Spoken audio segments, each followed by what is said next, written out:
the thing that's on my mind right now is the MLB offseason. It's about to pop off with Blue Jays. The Blue Jays made the first move, signing Robbie Ray to a one-year deal. Pitcher Robbie Ray, bringing him back from last season after acquiring him. It's the first and only move so far, but it's going to be, and it's lining up to be, a busy offseason.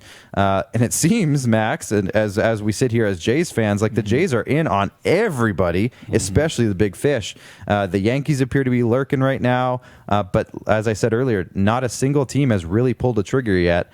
So, A, what are they waiting for? And B, are the Jays in for a big splash? Yeah, no, and it was awesome to see, awesome to talk to Arash Madani last week and have him kind of break it down for us. As far as the big splash goes, I'm really intrigued. I think they are going to make a massive move coming up here. I'm really hoping, and I've got a blog that's halfway in production about the move that I think every Jays fan hopes that they make, in picking up a shortstop by the name of Francisco Lindor. Yeah, that's a pretty big name. He's pretty good at baseball last time I checked. But 26 years old. It'd be awesome to see him maybe shuffle into the infield rotation and give us that World Series quality infield that kind of dates back to the 1992-1993 days. I think those seasons ended up pretty well for the Jays. If we remember. Ended up pretty good.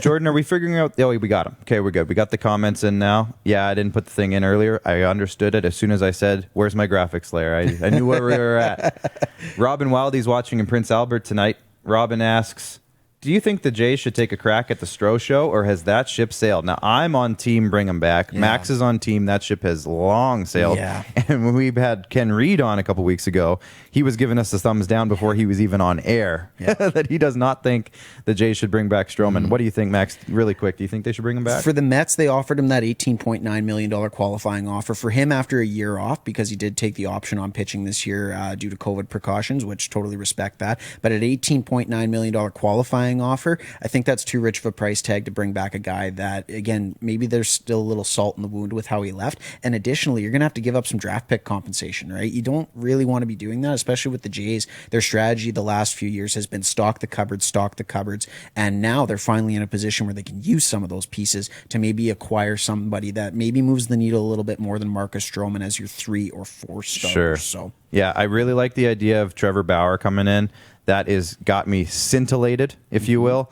George Springer, I didn't think they had a chance, and now a lot of people I saw on Sportsnet, Tim and Sid were talking about it, that he might even be more likely than Lindor at this point. Yeah. Looks like they really want to shore up that outfield in Toronto. Can't blame them. Randall Grichuk, I don't think he's a natural center fielder. And you bring in a guy like George Springer, who's been an all-star for years. He's won a championship in Houston. He can do it all. He can lead off, which they haven't had a real true leadoff hitter in a really long time either, which would be interesting. Ben Revere. Oh, God. Yes, you're right. That's the problem. Yeah. That's the problem.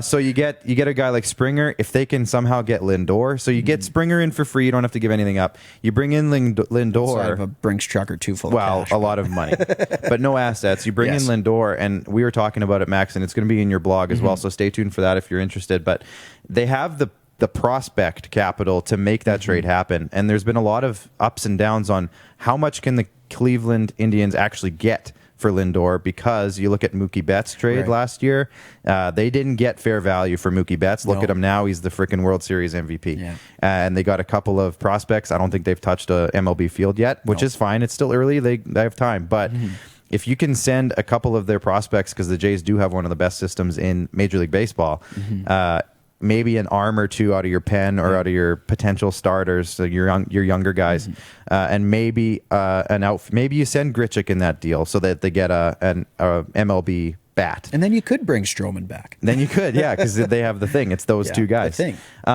I think if they could bring in Springer and Lindor and Bauer, like, oh my goodness, oh my God, are you all of a sudden bringing up? Well, they haven't paid anybody. Mr. Steinbrenner's ghosts now. We're just they have some massive bankroll in that Toronto market if they just want to use it. That's right. But they're not paying anybody right now, so maybe this is the time.